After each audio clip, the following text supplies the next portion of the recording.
breaks my heart that people have to do things like that. Let's turn, though, to our big story now. All this week, we're taking a look at the long-term effects of climate change in the Pacific Northwest with some help from our sister station in Seattle. Tonight, we're going to focus on our snowpack. Much of the water that we use to grow our food and the water that comes out of our faucets was once snow in the mountains, but it is slowly now disappearing. In Washington, most of it's expected to be gone in just 20 years. Here's Glenn Farley.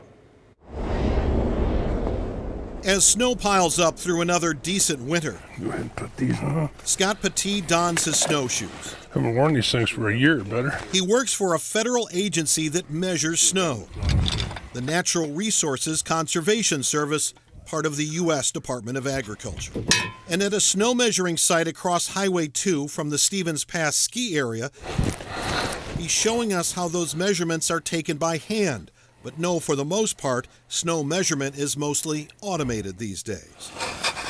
The slots in the tube show the snow depth. Looks like about 78 inches of snow. Oh, there it is. It's also how much that sample weighs. What these numbers mean is that tells us exactly how much water content is in this snow tube, which is how much water you're going to have if you melted the snow right now and it ran off into the rivers and streams. I've been going out on these surveys with Scott for years, usually around the 1st of April when the snowpack is at its peak. This was 2011. 114. He's been at this for decades. And so working for the agency, I was able to kind of work my way into it, learn the hydrology side of it.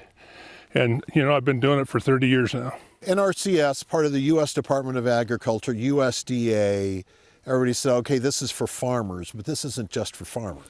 Absolutely not. It's for everybody that relies on water. 70 to 80% of our surface water here in Washington comes from mountain snowpack and runoff. And so it's important for fish, it's important for municipal water supply, power generation, and the farmers. We have the biggest quantity of quote-unquote warm snow. So we got a lot of water, it's the Northwest, right? And a lot of that water is stored in snow at temperatures close to the freezing point. So a little bit of warming makes a big difference. Guillaume Mauger is a climate scientist at the University of Washington's Climate Impacts Group. We spoke along the Ship Canal on campus. I was the one overdressed. It's in the 50s. I thought it was going to be cold, but... It's February 9th. I know. Yeah, doesn't make sense. It shouldn't be this warm. Is this climate change that we're existing, or is this a freak day? It's always the hard question, isn't it? I think the answer is yes, as always, right? It's both. In this graphic, the Climate Impacts Group shows our historic pattern: snow in blue, rain in green, and a mix of both in red. 2 decades from now, it's expected to look like this: less snow, more mix. In 60 years, rain rules. One of the ways that we talk about is we talk about whether or not we're in a system that's rain dominant or snow dominant, right? And that just means, do you get a lot of water stored in your snowpack in winter or very little at all? And the projections you're talking about show that most of the state goes to being rain dominant by the end of the century. So meaning there's very little effect of snowpack on the kinds of things we care about. Is this a view of our future? This was the same snow site I just took you to back in April of 2015, when snow should have been at its peak. There was less than 20 inches. That 2014-2015 winter was a record low. We have never measured this low amount of snow since we've been measuring snow. Snowpack isn't just about how deep the snow gets. It's about how much area it covers. And as the world warms, there will be snow, but it will be concentrated at higher elevations where there's less real estate. There's a lot of anxiety that some February we're going to come up here and there's not going to be much to look at. And that can happen, just like 2015. But at this point in time, in the climatology that we have, those are anomalous years. Right. So they're out there, okay? So you can't really look at a year like this and positively say, this is going to be the future. Maybe it will be. Maybe things will turn around. We don't know yet, that for sure. In 1999, it was a record high. I've seen 20 feet of snow up here, which is the height of that tower there. And years ago, I think that was in that 1998, 1999 record-setting year, that I measured 20 feet of snow up here. That's the last time that I've done that. And again, that was an anomaly. Actually, with snowpack, really what we've seen already is really significant. Petit says things started to shift in the 70s. He's not convinced we're going to run out of snow, but low years are coming closer together. You look at the next couple of decades, we're seeing acceleration. It's going to continue through this century. Pat T is not a climatologist, but he's aware of the risks. And I think it's a question that society as a whole is going to have to work together to help solve, whether it means building more reservoirs or groundwater recharge systems like they are starting to do around the state in places. And, things like that, we have to have a conscientious effort to doing that. In our next story, you can see that work in progress as a multi-billion-dollar plan comes together to hang on to the water we expect to get when nature can no longer store it as snow.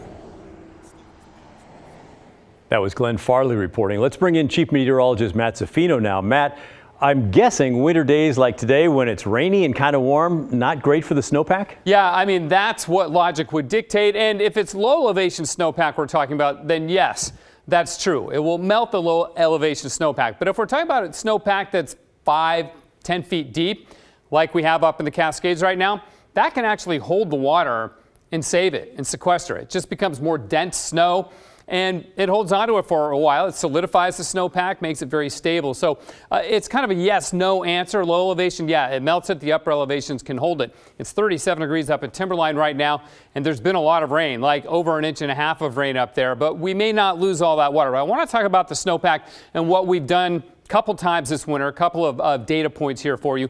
January 1st, after a really dry start to the snowpack through really mid-December, it just came on like gangbusters. We were 132% of average at Timberline, 128 at Meadows, up in Washington, similar above average snowpack. Now, if you look at February 15th, and we'll get an update tomorrow on the first of the month for what our snowpack is, but it really dropped off. 88% of average, 83% of average, and in Washington, 73 to 77% of average.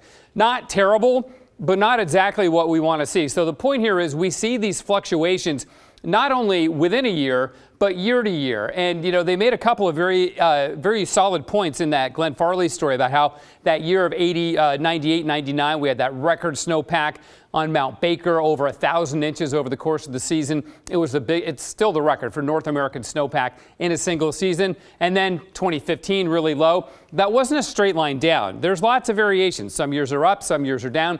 Some years like this, a La Nina year, we get ups and downs, as I'm showing you here, within the season itself. We're beginning to come out of that, though. Look at from December 15th, and I'm going to go back to the early part of winter and make my point about how we picked up so much. December 15th, we were 66% of average, for example, at Timberline. By January 15th, look at that. We went from 40 inches to 107 inches in a month. That's what the Cascades can do when the pattern changes. And in a La Nina year like this, we expect to see a lot of changes, and we have. Remember, last week, we were seeing temperatures in the teens in the valleys, and we had snow. Now it's 60 degrees. Now, what's happening now is something called an atmospheric river. You may have heard this term. I talk about it. We talk about it in the news. And it brings a lot of rain and warm weather to the West Coast. We used to just call these pineapple expresses, but we've got better science on them now.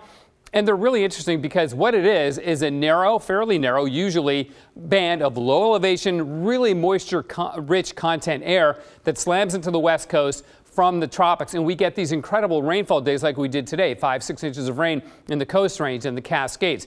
These are important because in California, about at least half of the rainfall comes from atmospheric rivers. Here in Oregon, probably 30 to 50% of our annual rainfall comes from atmospheric rivers like what we're experiencing today. So they are very, very important, even though they bring warm weather and they melt some snow. They bring a lot of water to the West Coast. Now, our current one will last another day or so and then fizzle out and move on down to the south. And we will go back, Pat, to cold weather again and low snow levels towards the end of next week. So this winter, we've seen lots of variations. We haven't seen a lot of valley snow, a little bit, back after Christmas before New Year's, but we've seen these tremendous changes in the snowpack, while a little bit below average right now, still a lot of time to make that up. Wow, super interesting as always. Thank you, Matt. You bet. Appreciate it.